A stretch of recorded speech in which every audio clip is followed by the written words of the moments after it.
kesaksian saya waktu kita membaptis pembaharuan. Ini luar biasa ya. Tanggal 28 kita bulan 10 Oktober itu kita mengadakan baptis pembaharuan. Sebelumnya ya berapa hari yang itu, jadi Mama Kesia bilang saya tidak mau dibaptis pembaharuan gitu kan. Saya waduh mana nih. Tetapi saya berdoa pada saat Bapak Yahweh malam itu ya sebelum pengadaan. Bapak Yahweh, biarlah Engkau jamah hati pikiran Mama Kesia ini, biar dia bisa ikut baptis pembaharuan. Dipuji Bapak Yahweh waktu itu sebelum tanggal 8 atau 7 lah ya. Dia bilang saya ikut besok. Luar biasa itu yang saya waktu itu dah ini Bapak Yahweh bekerja menjamah di Mama Kesia waktu itu, sehingga dia dibaptis pembaharuan pada itu. Jadi saya bersuka cita pada saat itu ketika kita dibaptis itu ya bisa dibaptis juga Mama Kesia waktu itu. Itulah yang Bapak Yahweh nyatakan ya di dalam hidup kami ya. Di Bapak Yahweh kami semua dari baptis ya, tinggal Abed waktu itu penyerahan anak ya. Kami bertiga berempat mama sudah dibaptis pembaharuan di dalam nama Yesus Masya ya. Itu kan pakai nama Yah, bukan Yahshua ya. Itu kesaksian yang dapat saya bagikan pada hari ini ya. Jadi biarlah saya dapat diberkat bagi firman Bapak Yahweh. Yang pertama bahwa mari kita tetap andalkan Dia, berharaplah pada Bapak Yahweh ya dalam setiap aspek kehidupan kita, baik kita senang ya dapat usaha, tetap utamakan Dia dulu. Itu yang pertama ya.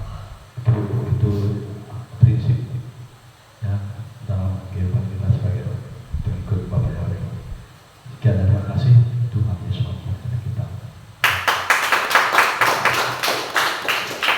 Ada yang lain?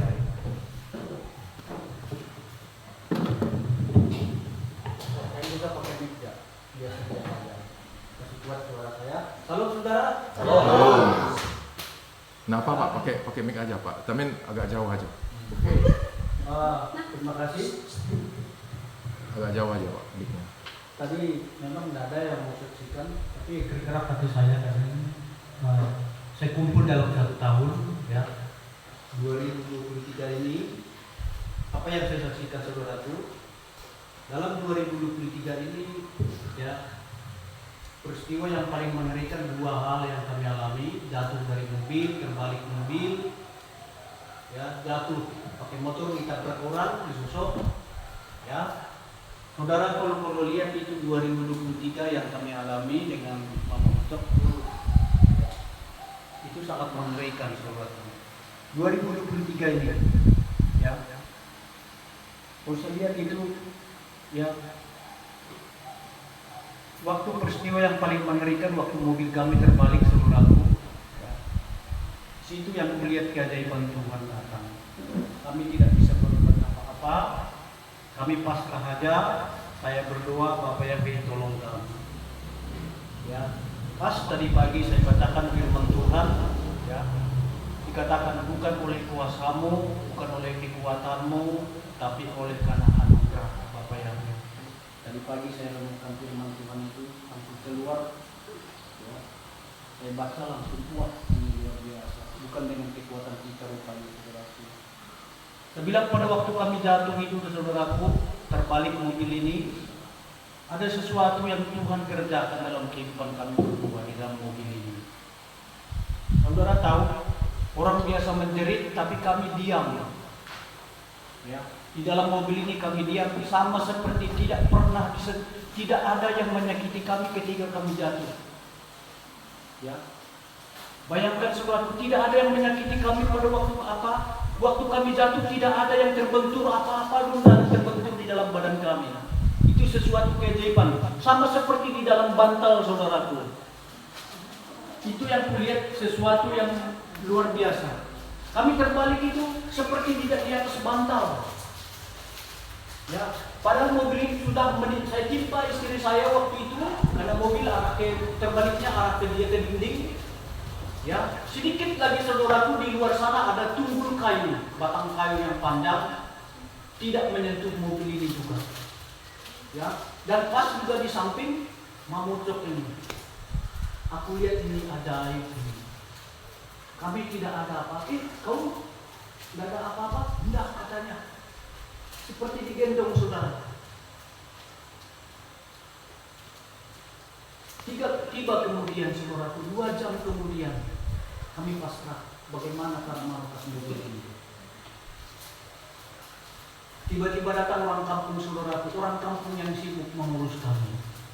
Siapa yang melakukan ini saudaraku? Orang kampung yang mengurus kami saudaraku. Saya tinggal diam. Mereka yang sibuk cari tali. Kebetulan ada mobil juga. Bukan kebetulan, memang Bapak Yahweh ada mobil dam saudaraku. Keluar dari sana. Memang pernah saya kenal orang ini, tapi tidak pernah berbicara. Tapi saya kenal. Langsung dia segera, oh ada orang yang sibuk cari tali saudaraku. Sibuk cari tali.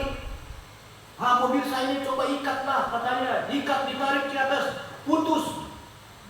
Tidak ada yang berani menyupirnya di kereta dan keadaan terbalik. Saya yang masuk ke dalam. Ya. Singkat cerita dengan waktu 2 jam saudara mobil ini terangkat. Naik ke atas. Saya kasih sampai di atas. Berapa ongkosnya tariknya itu saya bilang dengan itu. Apa yang punya narik ini? Gak usah dapat. Waduh, udah saya siapkan uangnya saudara. Gak usah aja. Waduh, terima kasih Bapak yang memberkati kau. Tak pernah terduga orang yang sibuk. Ya. Habis itu saya turunkan mobil ini lagi ke bawah, dinaikkan buah yang tumpang ini saudaraku. Saya pulang ke sosok dengan aman selamat. Mobil itu sendiri. Ya. Dan itu juga saudaraku. Kami pernah motor itu sudah tidak bisa berangkat, sudah rusak motor. Pas juga di kampung yang sama. Udah sore saudaraku, bagaimana kita ini? Udah kita jalan kaki ya. Pada malam itu yang punya rumah ini saudaraku, dia sibuk juga. Tenang ya Pak, nanti kami antar lu Bapak ke sosok. Bayangkan dari Sebarban sana itu berapa kilo? 6 kilo lebih, 7 kilo kali lebih. Ya, kami dengan santai saudaraku. Enggak usah saya repot Pak, nanti kami antar ke rumah. Enggak, saya pikirkan seperti ada orang bermurah hati. Siapa bisa duga seperti itu? Saya pikir saya sudah dekat, kita harus jalan kaki pulang. Biar tengah malam.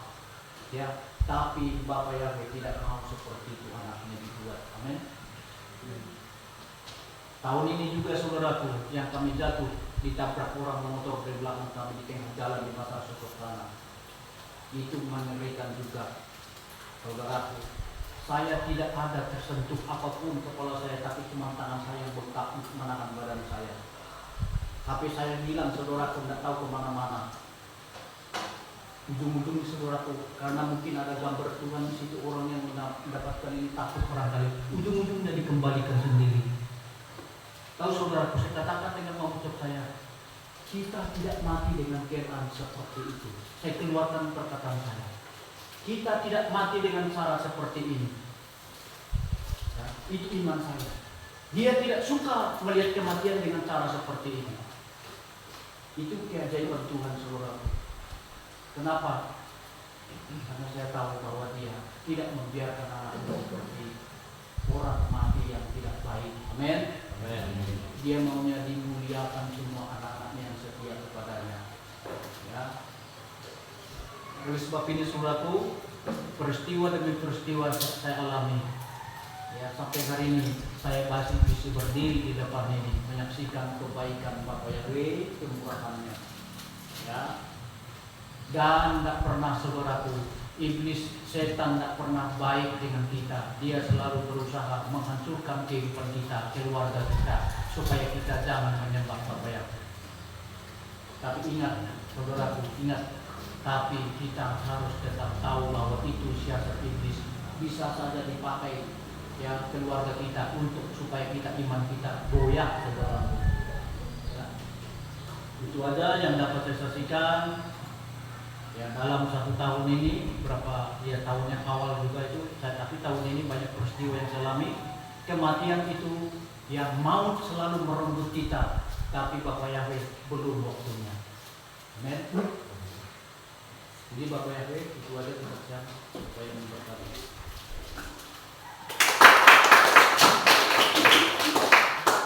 Oh,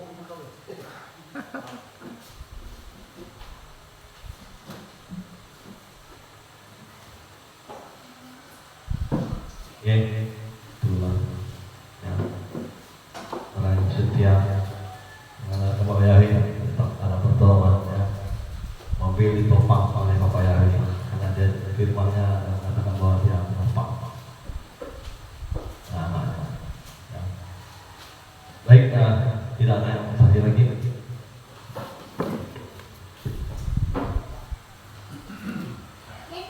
Haleluya. Salam, jemaat yang dikasihi Bapak Yahweh. Puji Bapak Yahweh. Saya tidak akan menyia-nyiakan kesempatan untuk bersaksi, ya, karena kesaksian kita itu untuk menyenangkan hati Bapak Yahweh dan untuk memuliakan nama Bapak Yahweh, dan kita akan mengalami berkat kebaikan dan kemurahan. Salah satunya mujizat-mujizat ke depan akan dinyatakan di dalam kehidupan kita. Itulah bonus dari kesaksian setiap kita. Ya, salam kenal ya. Kalau buat yang belum kenal sama saya Adi Chandra, anak Bapak Yahweh di dalam Yesus Hamasiah. Ya, kali ini saya mau sedikit kesaksian tentang tahun 2023, karena bukan kebetulan juga beberapa hari yang lalu baru Pak Saragi ajak ya untuk bisa pelayanan di sini, dan bukan satu kebetulan karena semalam memang saya bawa anak-anak jalan-jalan ke Pontianak sekitar 3-4 malam dan mengusahakan untuk bisa pulang semalam karena mengejar pagi ini untuk bisa hadir beribadah bersama di tempat ini. Jadi sebenarnya tahun 2023 ini luar biasa sekali. Kalau mau saya saksikan itu begitu panjang dan lebar berkat kebaikan dan kemurahan dan kasih setia Bapak Yahweh di dalam kehidupan saya, terutama di dalam kerohanian saya selama 1 tahun ini. Bapak Yahweh benar-benar berkasih karunia, ya, banyak sekali hal yang diperbaharui, hal yang ditambah-tambahkan, dan luar biasa sekali, begitu dahsyat berkat Bapak Yahweh.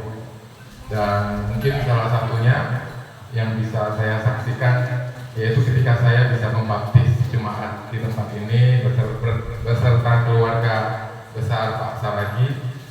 Totalnya itu ada kira-kira, pertama ada 6 orang ya Pak, 6 orang, yang kedua 5 orang, terus ada yang ketiga lagi kalau nggak salah ya. Nggak ada, yang pertama dan kedua ya. Yang pertama 6 orang, yang kedua 5 orang kalau nggak salah. Ya, jadi 11 orang gitu kan. Termasuk 1 anak yang diserahkan kepada Bapak Yahweh. Dan di tempat ini 15 orang ya Pak Sunarsono. Ya, dan luar biasa, saya tidak pernah berpikir, tidak pernah membayangkan bisa dipercaya untuk membaptis jiwa-jiwa seluar biasa itu. Puji Bapak Yahweh, semuanya karena kebaikan dan kemurahan Bapak Yahweh. Kita semua atau terutama saya, ya kita hanya alatnya. Kalau orang bisa terima Bapak Yahweh itu bukan karena kekuatan kita ataupun bukan karena bagian kita, ya, tapi itu benar-benar adalah kasih setia dari Bapak Yahweh, seperti yang disaksikan oleh Pak Sunarsono tadi, ibu ya. Udah waktunya tuh sebenarnya udah mepet ya, tapi puji Bapak Yahweh, waktu Bapak Yahweh selalu indah dan selalu tepat dan indah pada waktunya. Akhirnya ibu mau juga ikut di baptis pembaharuan luar biasa di dalam nama Bapa Yahweh, yang benar di dalam nama Yeshua HaMashiach, dan di dalam Roh Kudus. Ibu Sri, kalau boleh saya minta kesaksian setelah ini yang bisa menjadi berkat buat kita. Rindu sekali mendengarkan kesaksian dari Ibu Sri. Dan kembali lagi, bukan hal yang kebetulan ya, saya hari ini tanggal 31 ya, tutup tahun, dan memang untuk setiap tutup tahun ini ada evaluasi, ada refleksi, ada introspeksi diri yang harus kita lakukan, pribadi lepas pribadi ya, dimana apa yang sudah berlalu itu kita jadikan pelajaran yang berharga untuk kita bisa bawa ke depan itu, supaya lebih bijaksana lagi, untuk ke depan itu semakin kita bisa berpengertian lagi, dan semuanya memang kita bersandarkan dengan firman atau daftar Elohim, karena kekuatan kita itu hanya datang dari Bapa Yahweh di dalam firman-Nya, di dalam nama Yeshua HaMashiach, dan di dalam setiap tuntunan Roh Kudus ya. Bapak, Ibu semua, saudara-saudari, dan satu hal juga, ketika saya membaptis itu belum beberapa orang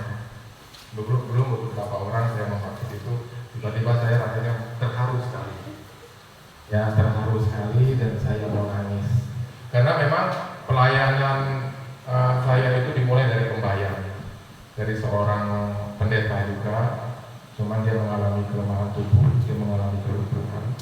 Tapi di luar keterbatasan itu semua, kami lihat Pak Saragi juga kemarin, beberapa hari yang lalu, minggu yang lalu kita ada kunjungi dia ya Pak ya, namanya Pak Yosua Amir, dan memang Pak Yosua Amir bisa menghubungi saya juga dari istrinya yang tinggal di Jogja, ya, seorang yang mempelayan taat juga,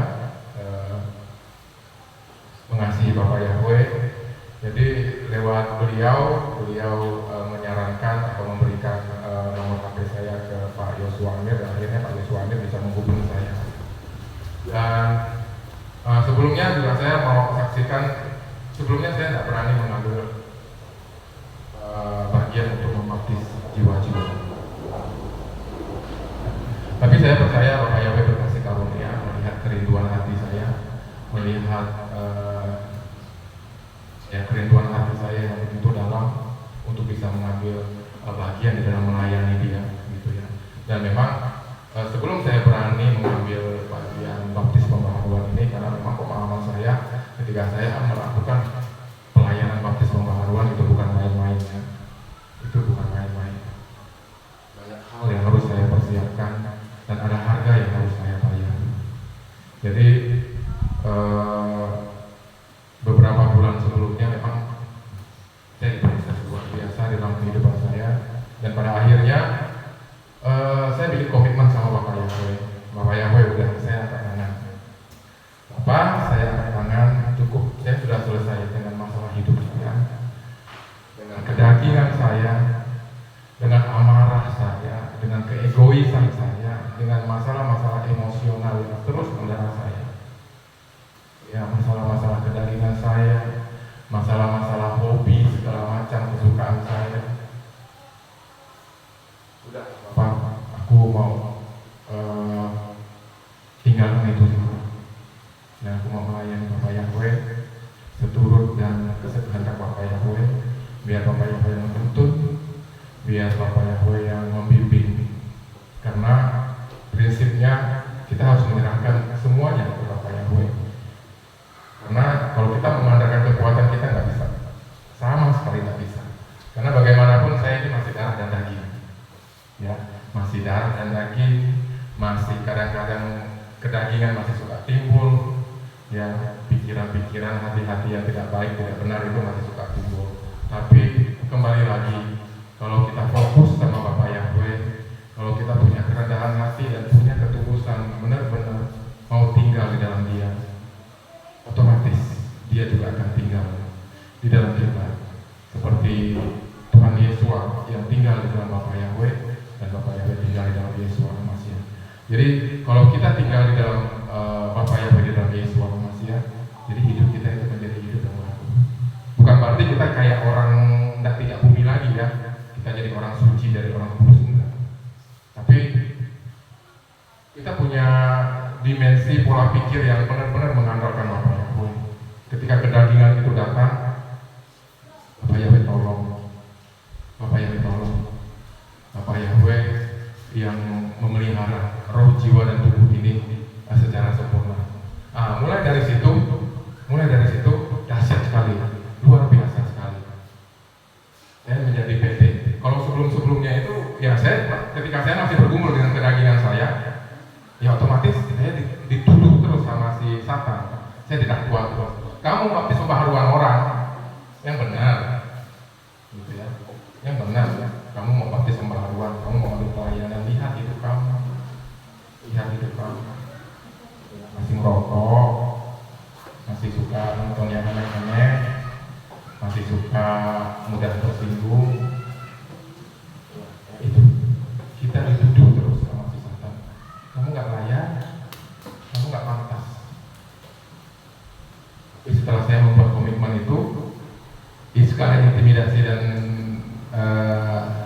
dusta si Satan itu benar-benar Bapak Yahweh pikirkan. Dan saya mengatakan seperti ini, Bapak, aku sudah selesai, aku sudah cukup. Capek rasanya hidup dengan masalah emosional yang setiap hari jatuh bangun, dengan kedagingan yang seperti itu terus. Mau sampai kapan? Sampai kita binasa. Jangan sampai kita binasa. Karena binasa itu ganjarannya adalah lautan api, Bapak Ibu Saudara.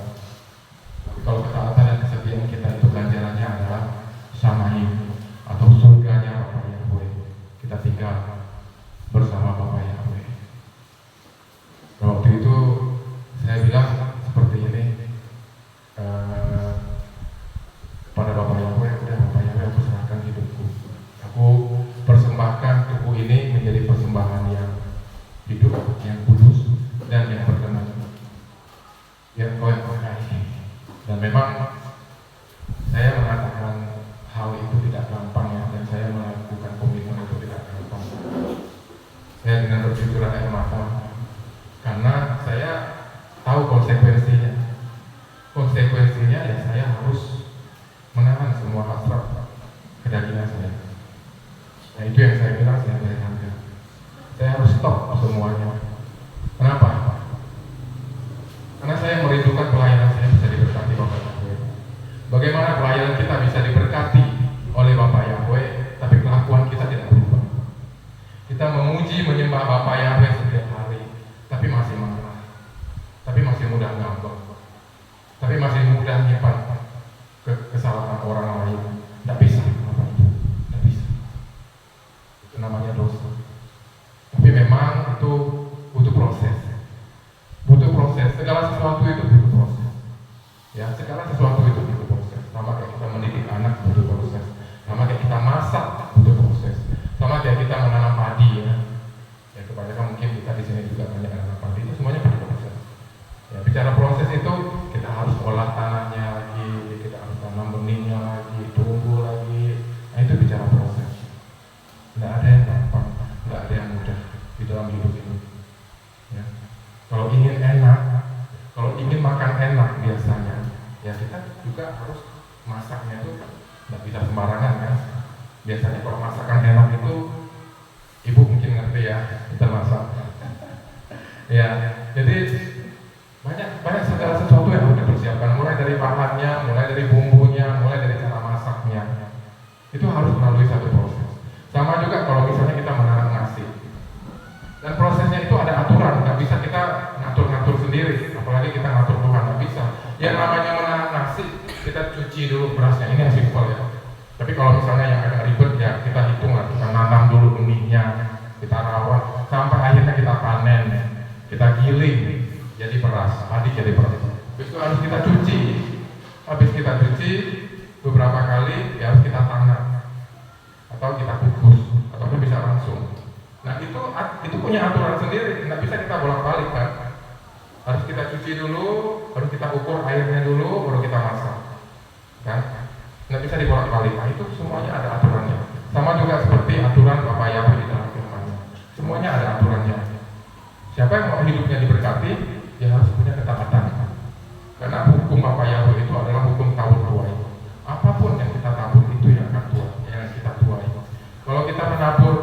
yang jahat jangan berharap bisa menuai yang baik.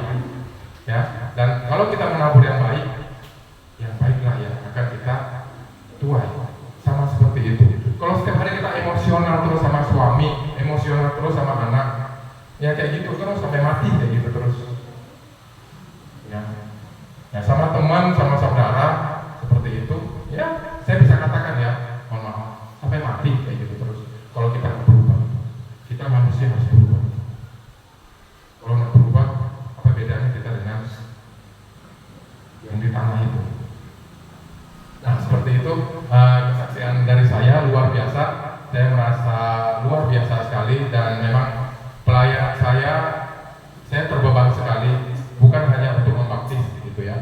Jadi dari Pak Yosua Amir saya dibawa ke jemaat di Bengkayang, dan jemaat di Bengkayang itu juga ada sekitar 20-an yang mengalami baptis, yang kita baptis pembaharuan, dan memang dari Bengkayang saya digiring ke tempat ini dan luar biasa sekali. Hati saya sekarang itu Bapak Yahweh taruh untuk melayani, khususnya di daerah Kembayan, Bengkayang, dan Sosok. Dan Bapak Yahweh menaruh hati yang luar biasa di tempat ini.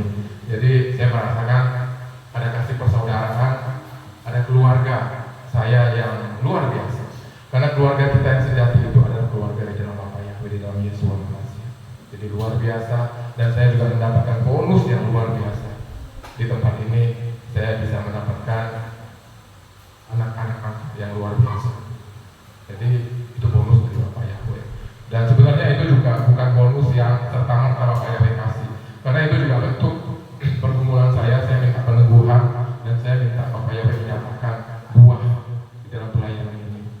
Dan jawaban itu Bapak Yahweh meneguhkan dan menjawab dengan anak angkat. Ya, namanya anak angkat ya. Tapi rasanya kok kayak anak kandung ya. Luar biasa sekali. Saya belum berkeluarga, saya belum menikah, tapi Bapak Yahweh bisa punya rencana yang begitu indah. Ya, lewat anak angkat ini, lewat Jojo, terutama Itro juga, ada lagi Marcel dan Putra. Jadi saya bisa merasakan hati Bapak itu seperti apa, kasih Bapak itu seperti apa. Karena hati Bapak dan kasih Bapak itu memang harus kita rasakan, harus kita alami. Karena setiap kita itu punya Bapak duniawi, tapi kita jangan lupa Bapak surgawi kita juga menghendaki kita untuk memanggil Dia Bapak. Kenapa? Ya karena hanya seorang Bapak yang bisa mengenal anak. Sama juga sebaliknya, hanya seorang anak yang bisa mengenal Bapak. Dan bicara anak dan Bapak itu bicara hubungan.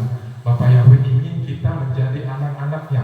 Kalau bicara anak itu bicara apa? Bicara anak itu bicara tentang kejujuran, kepolosan, apa adanya. Ya karena anak kecil itu masih polos dan lugu. Dan bicara anak dan Bapak itu juga bicara hubungan. Bapak Yahweh itu ingin kita tuh memanggil Dia Bapak. Bapak disamai, Bapak yang kekal, Bapak yang baik. Itu ada di dalam firman-Nya. Ya. Nah, jadi itu juga bicara kita mengandalkan Dia sebagai Bapa, bukan hanya sebagai juru selamat, bukan hanya sebagai Tuhan, bukan hanya sebagai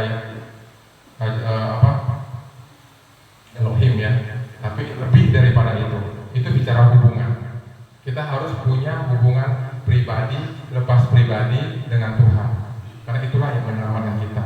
Tidak ada urusan sama suami sama istri, tidak ada urusan sama anak sama bapak, tidak ada. Kita masuk ke samain nanti itu bukan gandengan tangan, tidak bisa. Sama seperti kita datang ke ranjang bulan lahir, juga seperti itu. Ya, jadi yang menentukan itu hubungan kita pribadi lepas pribadi, pengenalan kita pribadi lepas pribadi. Oke, tanpa panjang lebar lagi, karena kita akan mendengarkan kebenaran firman Bapak Yahweh sebentar lagi. Terima kasih Bapak Ibu semua, Bapak Yahweh memberkati.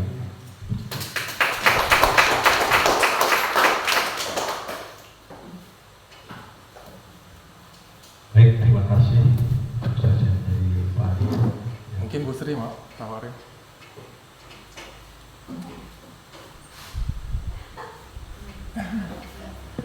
Ya udah, mungkin belum siap. Oke, ya nanti tahun 2004 kalau masih diizinkan Bapak Yahweh memasuki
tidak fokus kepada Engkau ya Bapa. Kami mau singkirkan di dalam nama, di dalam kuasa nama dan darah Tuhan Yesus Kristus. Bapa, buat kami fokus untuk mendengarkan kebenaran firman-Mu, agar kebenaran firman-Mu itu boleh hidup di dalam setiap kami, dan kehendak-Mu boleh dinyatakan di dalam setiap kehidupan kami, roh, jiwa, dan tubuh kami, sehingga kami boleh mengalami perubahan dan pembaharuan hidup yang sesuai dengan kebenaran-Mu. Bapa, terima kasih. Berkati kami dengan damai, sejahtera, sukacita, dan perlindungan sempurna Bapa, di dalam nama dan kuasa darah Yesus Kristus yang sudah berdoa mengucap syukur, dan kami siap untuk mendengarkan sabda kebenaran firman-Mu. Di dalam nama Tuhan Yesus Kristus, sama-sama katakan amin. Haleluya. Sebentar ya Bapak Ibu, kita akan dasari kebenaran firman kita pada siang hari ini di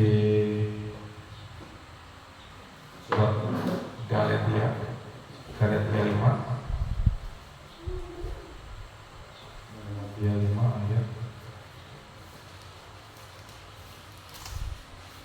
Galatia 5 ayat 16 sampai ke 26.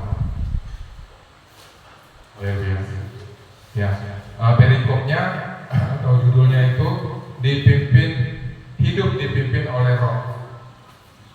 Ya, saya akan bacakan. dari ayat pertama sampai ayat 26. Hidup dipimpin oleh Roh, dan aku berkata, hiduplah dalam Roh, dan kamu sekali-kali tidak akan memenuhi hasrat kedagingan. Sebab daging berhasrat melawan Roh, dan Roh melawan daging, dan hal ini berlawanan satu dengan yang lain, sehingga apa yang tidak kamu inginkan, itu yang kamu lakukan. Namun jika kamu dipimpin oleh Roh, kamu tidak berada di bawah Torah. Adapun pekerjaan daging itu nyata, yaitu perzinahan, percabulan, kenajisan, sensualitas, penyembahan berhala, sihir, permusuhan, perbantahan, iri hati, amarah, persaingan, perselisihan, sekte-sekte, kedengkian, pembunuhan, kemabukan, pesta pora, dan sebagainya.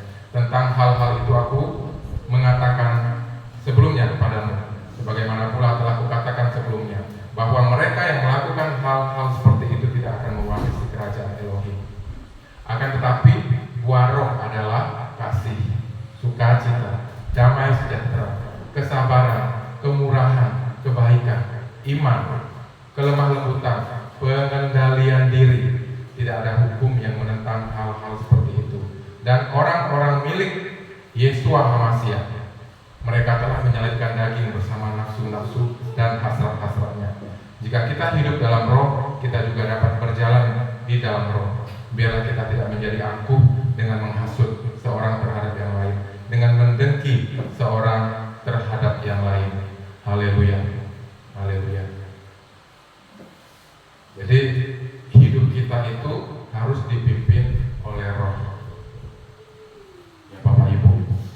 Karena kita nggak bisa hidup dengan kedagingan kita. Ya, ada yang namanya jasmani, ada yang namanya rohani. Dan itu sebenarnya harus balance atau seimbang. Malahan cenderung hidup kita itu dipimpin oleh Roh. Kerohanian kita yang menuntun kejasmanian kita. Karena yang sebenarnya yang lebih nyata itu adalah kerohanian. Yang bergerak terlebih dahulu itu kerohanian, alam roh, ya, alam supranatural. Tapi memang itu tidak kasat mata. Jadi di sini juga saya ingin menyampaikan bahwa di hari-hari ini, Bapak Ibu, ini bukan hari-hari yang dimana kita bisa seperti yang dulu lagi, ya, bisa bersantai-santai, bisa berleha-leha. Ini adalah penentuan. Hari-hari ini penentuan. Karena masa rapture atau masa pengangkatan itu sudah tidak lama lagi, ya, sudah tidak lama lagi. Dan semuanya itu tergantung dengan pribadi kita masing-masing. Mau fokus, mau serius ya. Kalau tidak mau fokus, kalau tidak mau serius, jangan salahkan Bapak Yahweh kalau akan tertinggal, kalau tidak akan diangkat. Dan setiap orang yang tidak diangkat akan mengalami namanya masa anti HaMasyiah. Itu mengerikan sekali. Itu mengerikan sekali. Saya bukan mau nakut-nakutin ya, enggak sama sekali. Ya, jadi fokus kita tuh, fokus hidup kita itu adalah hal-hal yang kerohanian. Jadi selama ini kita terlalu memandang dengan mata, kita terlalu memakai mata jasmani kita. Dan ini ada di firman. Ya, mereka melihat tapi tidak percaya. Mereka mendengar tapi tidak mengerti. Itu apa maksudnya? Karena mereka melihat dengan mata jasmani dan mendengar dengan telinga jasmani. Makanya mereka tidak bisa menerima hal-hal yang rohani. Yang jasmani contohnya seperti apa? Kita dapat masalah nih. Dapat masalah, dapat tantangan.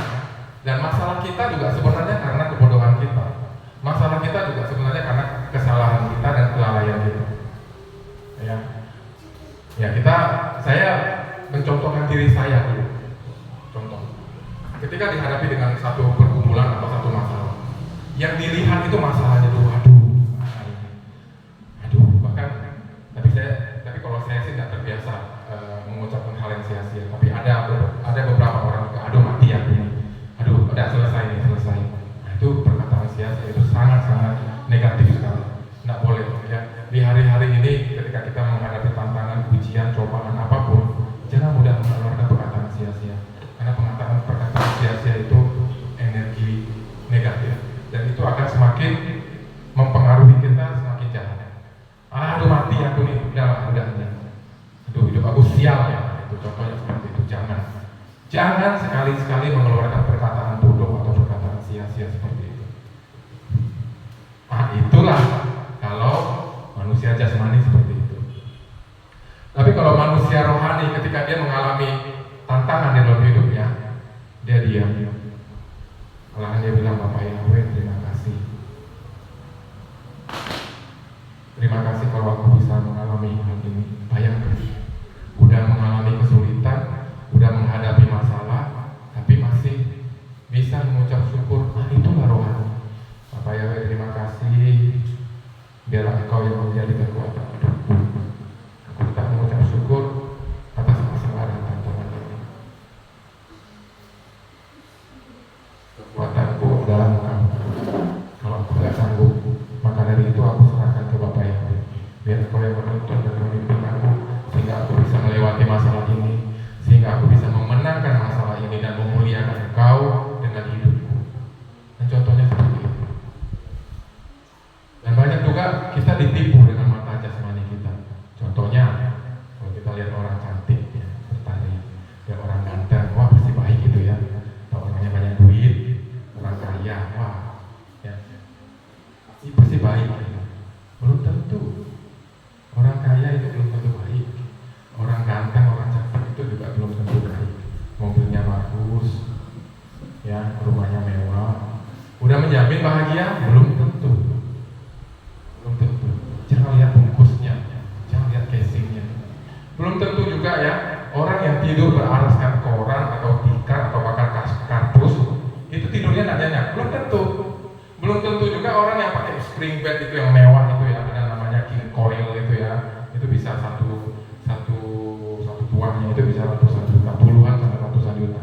Apa sudah menjamin tidurnya nyenyak? Belum tentu. Ya, yang menjamin kualitas kehidupan kita itu kembali lagi, yaitu kerohanian kita.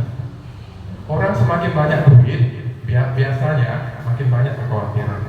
Banyak duitnya, banyak kekhawatiran. Takut ini, takut itu.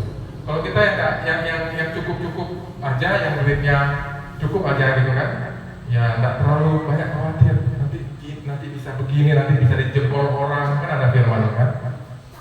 Janganlah kumpulkan harta di dunia ini karena ngengat angkarat akan memakannya, tapi kumpulkanlah harta di sana ini. Apa itu? Ya kita melayani Bapak Yahweh, berbuat baik dan benar. Ya nggak usah jauh-jauh, praktekkanlah dari hidup kita terlebih dahulu. Nggak bakalan kita jadi berkat buat keluarga kita, nggak bakalan. Kalau kita belum bisa jadi berkat di dalam kehidupan kita, nggak bakalan kita bisa ngajarin orang, kamu tuh orangnya jangan suka marah, jangan suka emosi. Sebelum kita secara pribadi mengendalikan dan menguasai emosi kita, amarah kita terlebih dahulu. Jangan terbalik-balik Bapak Ibu, jangan terbalik-balik. Jadi hidup kita itu harus mulai dari diri kita sendiri. Ya, apakah Bapak Ibu mau percaya sama saya ketika Bapak Ibu lihat kelakuan ataupun tingkah laku saya tidak berkenan? Ya, pulang dari sini merokok. Nggak lihat kan? Nggak lihat. Ya, di depan Bapak Ibu saya bisa berpura-pura. Di depan Bapak Ibu saya bisa bermuka dua. Di depan Bapak Ibu saya bisa munafik. Di sini saya kayaknya luar biasa di atas mimbar itu ya. Tapi pulang ke rumah siapa yang tahu? Siapa yang tahu? Tapi saya nggak mau. Bapak Ibu mungkin nggak lihat saya secara langsung, tapi Bapak Yahweh lihat. Dan saya lebih fokus kepada Bapak Yahweh. Karena manusia itu hanya bisa melihat yang baik di atas ke bawah. Tapi Bapak Yahweh itu melihat sampai kedalaman hati. Jadi yang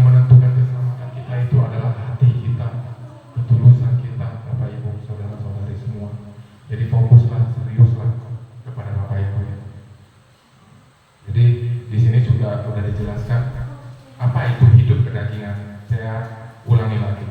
Adapun pekerjaan-pekerjaan daging itu nyata, yaitu perzinahan, percabulan, kenajisan, sensualitas, penyembahan berhala, sihir, permusuhan, perbantahan, iri hati, amarah, persaingan, perselisihan, sekte-sekte, kedengkian, pembunuhan, kemabukan, pesta pora, dan sebagainya.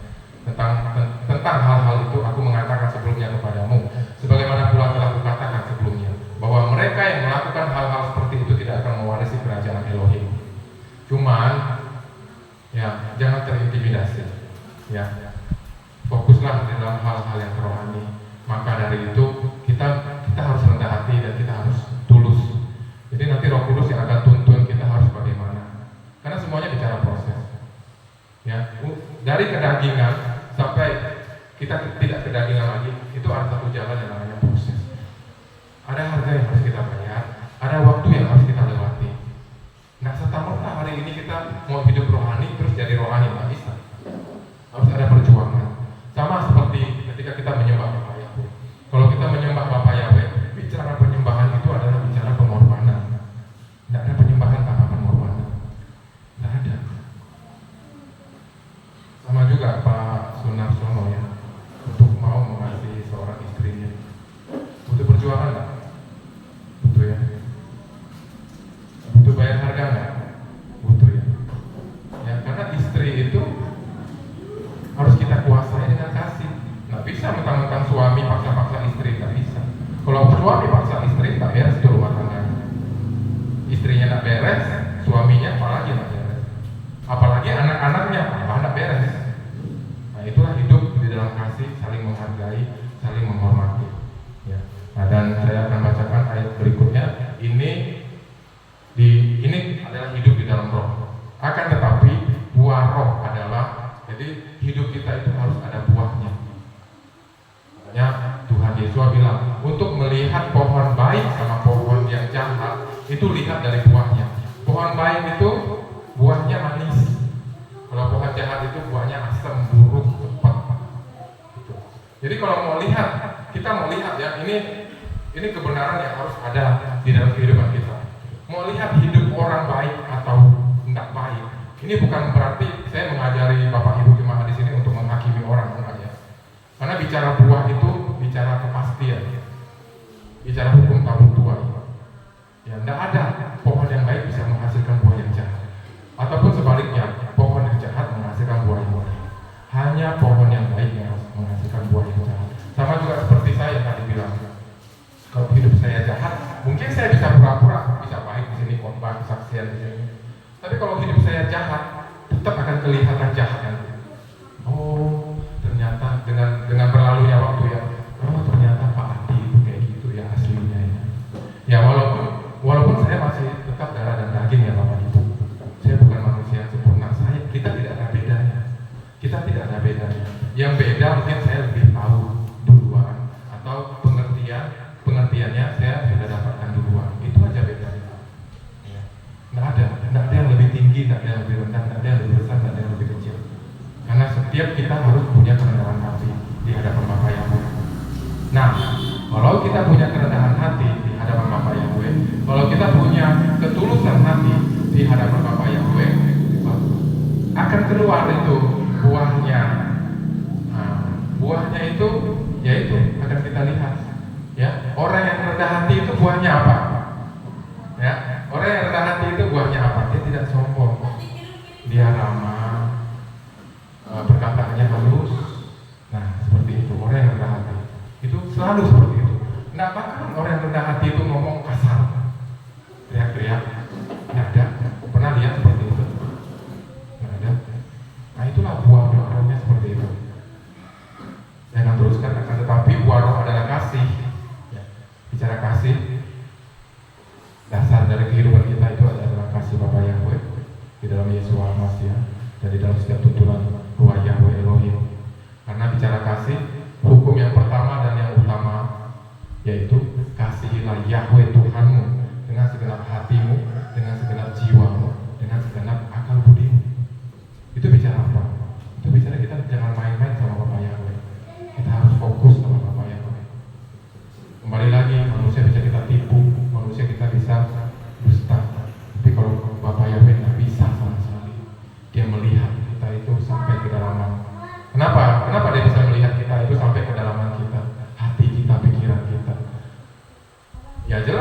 yang ciptakan hati kita itu Dia, yang cipta otak kita itu Dia. Bahkan sebelum kita minta, sebelum kita cari, Dia sudah tahu.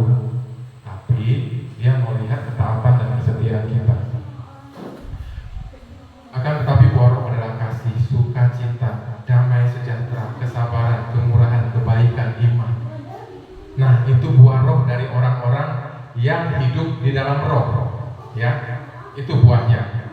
Ada kasih, ada sukacita, ada damai sejahtera, ada kesabaran, ada kemurahan, ada kebaikan, ada iman, ada kelemah lembutan, ada pengendalian diri. Itu jelas semuanya. Itu jelas semuanya.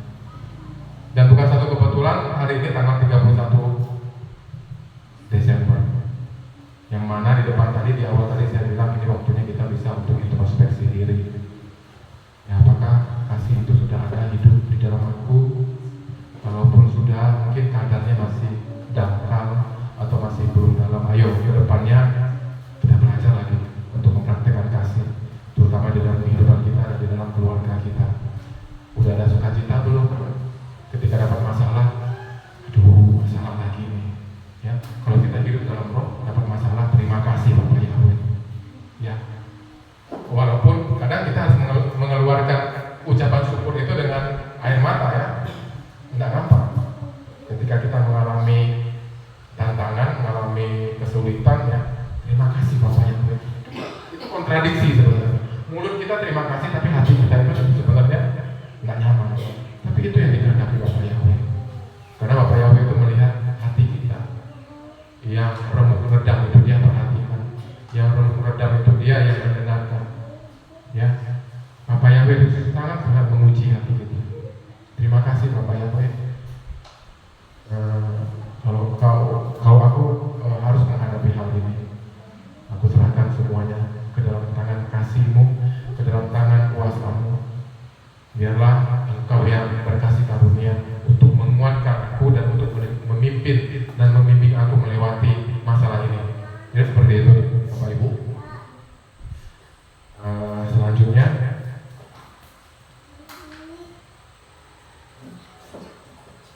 kelemah lembutan, pengendalian diri. Tidak ada hukum yang menentang hal-hal seperti itu. Dan orang-orang milik Hamasya, mereka telah menyalibkan daging bersama nafsu dan hasrat mereka. Dan ini juga bicara proses. Ini bicara proses. Makanya tadi saya bilang, untuk bisa menyalibkan kedagingan kita itu kita butuh sekali pengertian dari Bapak Yahweh. Butuh sekali yang namanya kerendahan hati dan ketulusan. Ya, modalnya hanya kerendahan hati dan ketulusan. Minta Bapak Yahweh berkasih karunia, minta Bapak Yahweh menuntun. Pasti kita bisa, pasti kita akan mampu. Karena bagaimanapun juga saya juga melewati hal ini, dan sampai hari ini juga saya masih menghadapi. Tapi bedanya, kalau di hari-hari ini saya sudah mendapatkan pengertian. Kalau untuk melewati semua tantangan itu, kita harus mengembalikan semuanya kepada Bapak Yahweh. Kekuatan kita itu hanya datang dari Bapak Yahweh. Itu yang harus kita ingat, ya. Bukan hidup kita. Makanya tadi saya bilang, ketika saya komitmen sama Bapak Yahweh, saya capek. Udah capek mengandalkan kekuatan sendiri, saya udah capek. Mengandalkan hikmat saya sendiri, pengertian saya sendiri, saya udah capek. Kenapa saya capek? Karena saya jatuh terus, karena saya kalah terus. Makanya kita harus tinggal di dalam Yeshua HaMashiach. Kalau kita tinggal di dalam Yeshua HaMashiach, kita tinggal melekat di pokok anggur yang benar, kita akan berbuah. Tapi kalau kita tidak tinggal, kita bukan hanya tidak berbuah, tapi cabang dari pokok anggur itu akan Bapak Yahweh potong. Udah potong, kering. Udah kering nanti akan dilemparkan ke api. Ya, itu ada kisahnya, itu ada di Yohanes kalau tidak salah. Ya, Yesus adalah pokok anggur yang benar. Makanya kita harus tinggallah di dalam aku di dalam engkau. Tinggallah di dalam aku di dalam engkau. Itu bicara ketaatan dan kesetiaan. Tidak ada ketaatan